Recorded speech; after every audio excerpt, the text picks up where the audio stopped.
Welcome to the Cross Border Interviews, the show where we dive into the insights of municipal political leaders from across Canada. Now, our mission on this show, quite simple. Shine a light on the dedicated individuals who day in and day out work around the council table to shape the communities that we call home. From February 27th to March 1st of this year, we traveled to Yellowknife, Northwest Territories to attend the 59th Annual Northwest Territories Association of Communities. And while there, we sat down in person with municipal leaders from across the territory. And for today's episode, we sit down and chat with Hay River Mayor Kandis Jameson. Across Canada, our cities, towns, villages, and rural communities are alive with stories waiting to be told. Stories of innovation and economic development, resilience in the face of the housing challenges, and the financial hurdles municipalities overcome every day. At the Cross Border Network, we bring these stories to life. From coast to coast to coast, we're connecting Canadians to the issues shaping our communities and showcasing the people working tirelessly to make them thrive. With your support, we can expand our reach, amplify more voices, and shine a light on the challenges and triumphs of municipal life. For as little as $3.99 a month, you can help us grow and continue sharing the stories that matter most. Join us today and be part of this important mission. Together, we can tell more stories, build stronger communities, and make a real difference. Support the Cross Border Network now. Visit www.crossborderinterviews.ca today. Kandis, thank you so much for sitting down with me. I just got to start with a simple question. Where did your sense of duty to serve your community come from? I think that, my family's always been involved, whether it be coaching hockey or, always involved in the community, always give back to the community. So I think that's where it came from. I started on Board of Education. I've sat on many boards over the years, but Board of Education was a passion. So, yeah. Was politics always something that you wanted to become in one day? Absolutely not. So what made you decide to get involved and put your name on the ballot that first time? Quite honestly, because I was not. If I'm going to criticize, I'm going to be part of the solution. So, yeah, there was some issues that I thought maybe I could help make a difference on. So, yeah.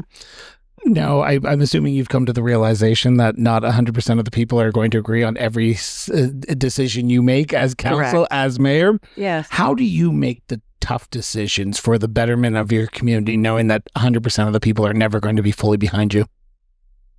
I think that if you, on any issue, ensuring that you have the information you need to make that decision, and always going back to, this is not an I, me, mine. This is us, we, our. What is the best for the people you represent? And when you keep that in the forefront, I think, you make the right decision. Do you get opinions from the general public when you're trying to come up with the best decision? Oh, yes. Opinions are free. Opinions are free. I love that statement. Do you find people are engaged and understand the issues and the jurisdictional roles that the municipality plays compared to the territorial government, compared to the federal? Yeah, I think some more than others, right? Especially in things that they have and they're passionate about, I guess. It would be, and we're probably all like that, right? Like, if I really care about education, I'm going to be involved, or healthcare, or whatever the issues may be. So you're more informed on what you care about. But I would hazard a guess that you probably, as mayor, they know you. They probably correct. know you more than they probably know. This is weird because I know one of your MLAs is the premier. Yeah. So it's a little bit of a weird question, but they probably see you more often than they see their MLA or even their MP. So do you find yourself fielding those territorial and federal questions? Then you have to bring it to your MLAs and your MPs? Because when I speak to mayors, I often hear the MLA or MP is usually quicker to get back to a mayor email than a resident email. I think we're blessed in our community, right? I have both. One's a minister and one is the premier. And Hay River is a very close-knit community. I think we're all approachable. Yeah. I think that people have no problem coming up and asking those hard questions or, what are you doing? And so being open I have an open door policy. My cell phone number I'll give to anybody. It still confuses me why mayors and councillors give their cell phone numbers away so willy-nilly. And it's funny because I know I'll get a private number coming in, and I'm like, right? No, I don't understand it because, yeah, you have to make those hard decisions, and sometimes you have to defend them. So, yeah, I have no problem with people. I want to hear from. And when you defend them, do you defend them to the people who disagree with you as well? Yeah, absolutely. Is that the hardest part of the job, to listen to people who may disagree with you, or is that the easiest part because you want to hear from people from both sides of the equation? No, I think it's an easier part because I do want to hear both sides of it. There's a reason that there's 3 readings on a bylaw, right? Giving people the opportunity to come to mayor and council. Yeah, no, the hardest part of the job? Well, being through a few disasters, that's a tough one, right? Public safety, obviously my job is to ensure that the community is safe. So, yeah. We've been tested a bit. I want to talk about the challenges that Hay River is going through, but I want to ask it as a general overview question, if you don't mind. Not at all. In your opinion, as mayor of your community, what do you see as the biggest challenge or challenges facing Hay River as of recording this interview? I think one of them is the loss of our rail line. That's a challenge. We just signed our power agreement, so franchise, that's a good thing. That's not a bad thing. So we're at the end of one. But I find over the years that you just get one big issue off the table and something else comes along. So it's part of the job. Tough things facing us. I think we've got a few, but really... is housing a big priority? Or is it a big challenge? Yeah, well... Housing's a challenge all over the north. Probably not as bad for us as it is for some other communities, right? We're tax-based. But we look at what our challenges are, and we've got a grant out there available. So there's all kinds of programs. We recognize where the weaknesses are. I think the biggest challenge right now for our community socially is the drug issue, right? Really? Oh, absolutely. It is. We are the hub of the north, right? So what do you mean by that? Wouldn't that be Yellowknife? No, not really, because in Hay River you have to go by Hay River to get to Yellowknife, right? Yeah. Fort Resolution, Fort Smith, we're that kind of hub to go through. So if we're in trouble, then the smaller communities around us are as well. If there's drugs rampant in Hay River, they're going to be rampant in Fort Resolution or, Providence or whatever. So now, the drug issue is not a municipal issue alone. Absolutely not. But what can the municipality do in the short term? Because I hate to be this guy, and I'm going to say it out loud, federal government's up in arms right now because there's a leadership race going on. Yes. The territorial government, they may be coming. They just had their budget. But what is the municipality's role in addressing this issue at a local level while you wait? Because they often say federal takes about a month. Territorial takes about a few weeks. A municipality takes a day. Well, I think that, I'm a big believer in, hey, this is our community and not pointing fingers. That this is the RCMP or health or social services or what, right? No. What is the solution for my community? So putting all the people in the right place, right? Get them together and try and solve the issue together. So we do have a healthy communities committee. All aspects. Also, we have a huge neighborhood watch organization, and that is people out there, policing their streets, watching out for your neighbors. And I think that's a big one. That's a really big one is, in smaller communities, we know who our neighbors are, right? I know when my neighbors are home or not, and I'm watching out for them when they're not home. Right? Is somebody hanging around their place, whatever. So we need to do that. We need to be aware of our surroundings, keep our eyes open, and ensure that they know we're watching.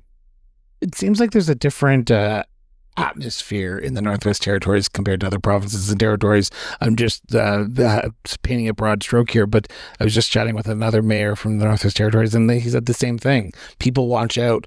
Why is that such a big part of who the Northwest Territory residents are? Because in order to survive, we need each other. That's true. Right?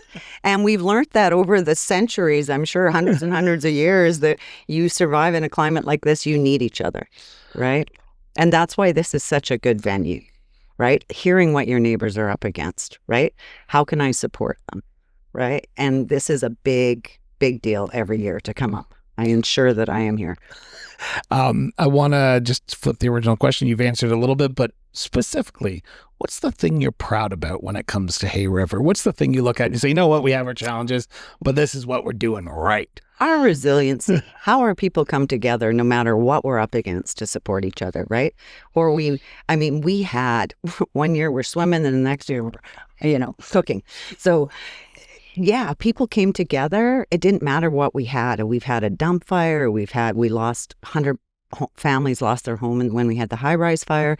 COVID, I felt like it split us almost, right? And that's sometimes the nature of the beast. But I'll tell you, after that flood, that stuff was, right? People, what I saw during those disasters makes me so proud to be the mayor of Hay River, because the people stood up. People helped people they didn't even know and just go from home to help where they could during that flood and be absolutely exhausted at the end of the day, right? That's who we are as a community, and that's why I'm proud to sit here as the mayor of Hay River. You're coming into wildfire season. You're coming into flooding season as well. Are you prepared this year? And I hate to say it that way. We are always prepared. We are getting real good at this.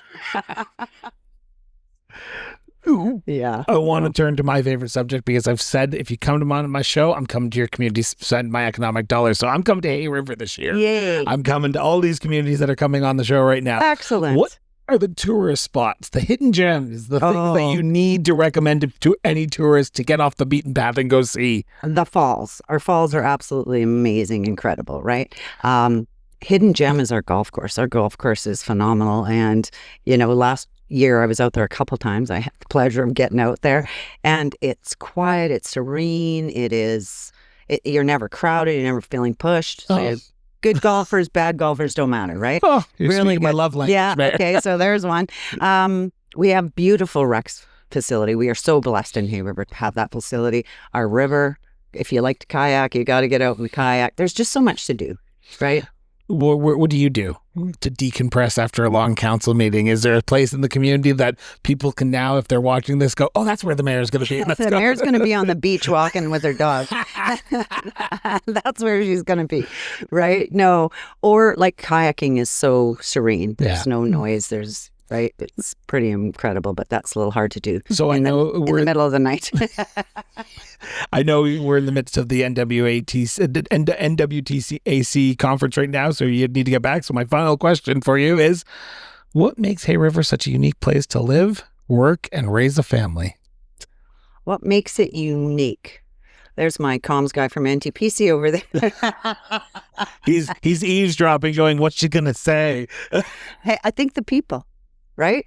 Like, I'm going to tell you, when we went through disasters, the redundancy, right? Like, our redundancy was our people. Mm-hmm. Our people make us unique, right? And I think people keep coming back to Hay River because we are welcoming. We are, come on, come one, come all, because we really want to see you. And I think we have a lot to offer. So yeah, I hope that if you've never been to Hay River, that you stop in. I will certainly do that. Kandis, thank you so much for doing that. You bet. We want to thank our guests for joining us today and sitting down with us at the convention in Yellowknife from February 27th to March 1st at the Northwest Territories Association of Communities Convention. Thank you so much. And thank you for tuning in for another episode of Cross Border Interviews. Now, we hope you've enjoyed today's conversation and gained some valuable insights. To stay in the loop with all of our latest episodes or catch up on past episodes, don't forget to subscribe to the show on your favorite podcast platform, YouTube, or follow us on social media. For even more content and learn more about the stories and people we feature here on this show, visit us online at crossborderinterviews.ca. Your support means the world to us, so share this episode with your friends, your family, and even your community, and help keep the conversation going. Until next time, stay informed, stay engaged, and we'll see you back here for a new episode of Cross Border Interviews soon. Till then.